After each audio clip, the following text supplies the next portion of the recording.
এই টিমে তুমি মেন্টার ছিলে, তোমাদের সুপার সাইড ছিল, প্রচুর দামি টিম। দিমুকুট জিততো আলটিমেটলি, এর আগে তোমরা কৃষ্ণও জিতেছিলে। কোন ট্রফিটা জিতে তুমি বেশি আনন্দ পেয়েছো? এই ট্রফিটা একটাই কারণ, লিগটা হচ্ছে most prestigious tournament. League champion of Krishna trophy equally good, ছোটো বলছি না, কিন্তু লিগ চ্যাম্পিয়ন আমরা আমার যতটা আমার যদি মেমোরি করে বেমানি না পড়ে, কিন্তু আমার লিগ পেয়ে লাস্ট 2016 সালে প্রায় এতদিন 9 বছরের মাঝে আমরা লিগ চ্যাম্পিয়ন হলাম। এটা একটা আমার কাছে একটা ভেরি ভেরি গুড পারফরমেন্স। এটা ফুল ক্রেডিট করছে প্লেয়ার যারা আছেন, যারা খেলেছে মাঠে অনেকদিন তারাই মেন জিনিস। আমি শুধু ক্লাবের অনুরোধে ভাবছিলাম ফাইনাল ম্যাচটা আমাকে দেখতে শেয়ার করতে উনি ছিলেন না, তো দেখেছি এবং মাঠে খেলেই ছেলেরা, আমি তো ব্যাটিং সব বলেছি।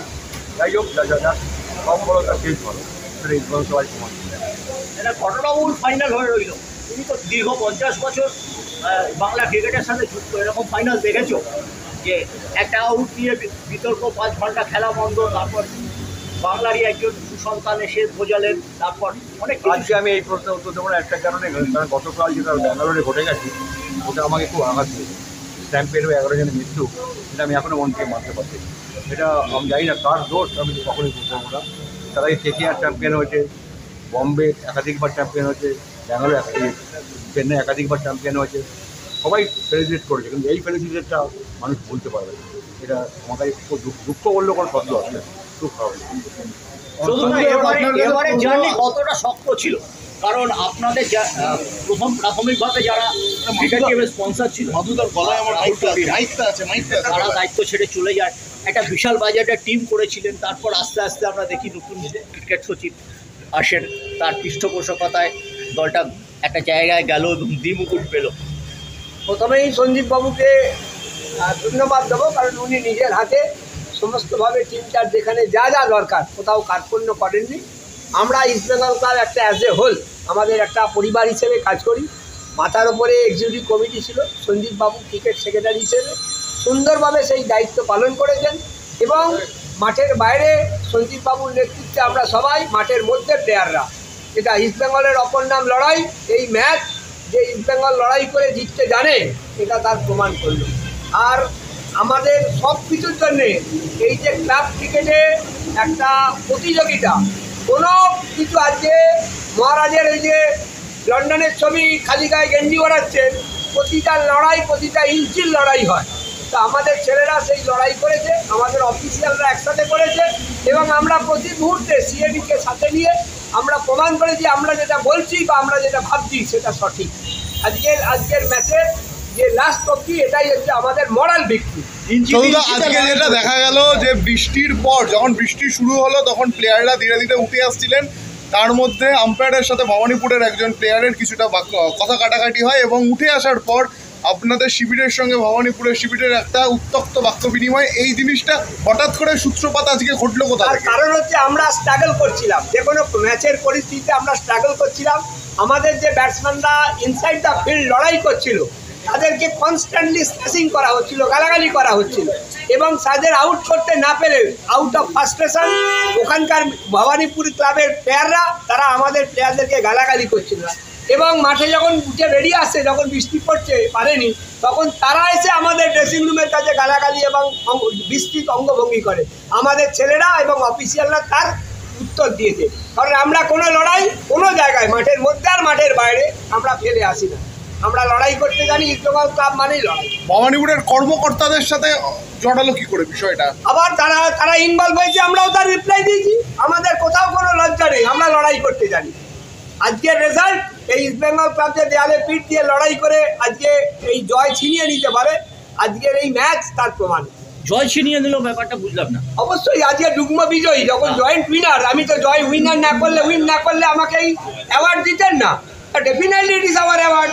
আমাকে আউট করতে পারি, all in the part of game, কারণ আমাকে তারা অল আউট করতে পারেনি। রঞ্জিতটা কোন ট্রফিটা জিতে বেশি আনন্দ পেল? কিষেন ট্রফি। এবং দেখুন, কিষেনটা একটা আঙ্গিক ছিল, একটা জায়গায় বোঝার আছে। আমরা তো সারাটা বছর ধরে চিন্তা করি যে কিষেনের আঙ্গিকটা কী ছিল, বাইরের প্লেয়ার, অর্থাৎ সেখানে আমরা এনরিচ করতে পেরেছি কিছু বাইরের প্লেয়ার এনে, তাহলে কিষেন একটা আঙ্গিক হয়ে গেল। আর এই যে লিগটা, এটা কিন্তু আমাদের এক্সিস্টিং প্লেয়ারদের নিয়েই খেলা। সুতরাং নিশ্চিতভাবে এই ট্রফিটা তো অনেক বেশি সাকসেস, কারণ এটা আমাদের নিজস্ব টিম। আর পিছনে হচ্ছে আরও 4টে প্লেয়ার আমি বাইরে থেকে নেওয়ার স্কোপ ছিল, সেই অ্যাডভান্টেজটা আমরা নিয়েছিলাম।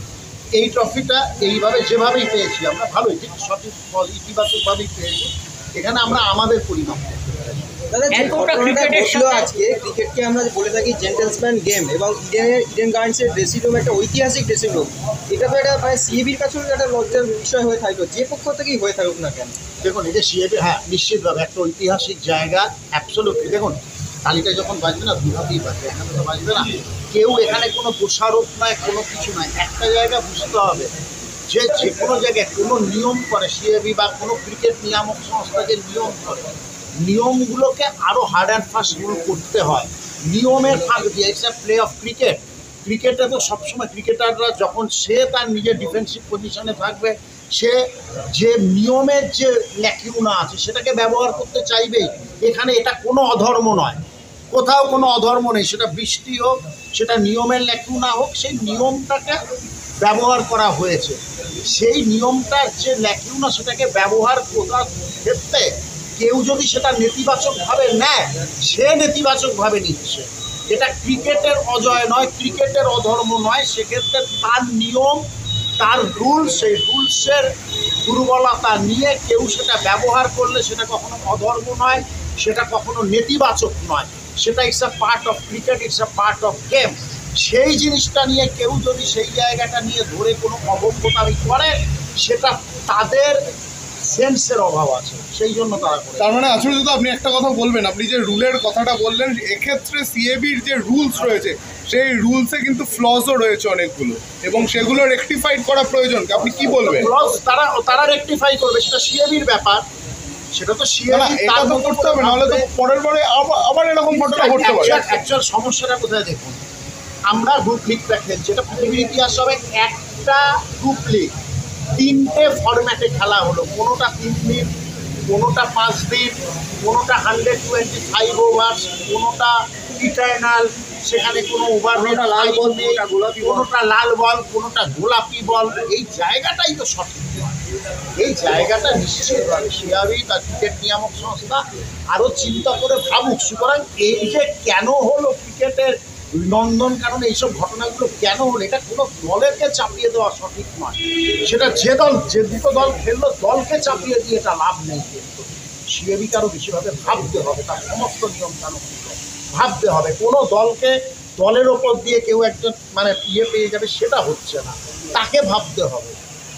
সঞ্জীব দা, এত কর্মব্যস্ততার মধ্যে ক্রিকেটের সাথে আপনি কিভাবে জড়িয়ে পড়লেন? আপনার বাড়িতেও তো ক্রিকেটাররা রয়েছে এই ইস্ট বেঙ্গল টিমে বেশ কিছু। কর্মব্যস্ততার মধ্যে কেন না থাকার কি আছে? দেখুন, যে রাঁধে সে তো চুলো বাঁধে। সুতরাং আমার কর্মব্যস্ততা আছে নিশ্চিতভাবে। যেটা আমার প্যাশনটায় সবসময় ইনভলভ হওয়া যায়, এটা বাই হার্ট হয়ে যায়। তারপর কর্মব্যস্ততা অধিক রাত অবধি সেটা মেকআপ করে ফেলি, এইভাবেই চলে। অনেক ধন্যবাদ।